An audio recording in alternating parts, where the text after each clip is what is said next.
আমার হাতে বিশেষ ধরনের পাতা দেখতে পাচ্ছেন, দেখুন তো অনেকটা ছাগলের খুরের মতো কিনা।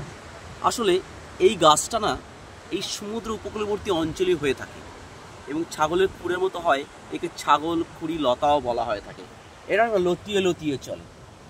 তবে এর ফুলটা দেখুন এখন একটা মুদে গেছে, এর ফুলটা একটা কলমি ফুলের মতন, তাই একে ছাগল কলমিও বলা হয় বা সাগর কলমি এটাও বলা হয়ে থাকে। তো এই ধরনের গাছ আপনি সমুদ্র উপকূলবর্তী অঞ্চলেই দেখে থাকবেন। এই দেখুন, দেখেছেন ছাগল খুরি লতা। তো এটা কিন্তু ভেষজ গুণও আছে, বিশেষ করে কাটা ছেঁড়ায় যেই পাতা থেতো করে যদি সেখানে দেওয়া যায় তাহলে কাটা ছেঁড়া সেরে যায় বা আরাম হয়।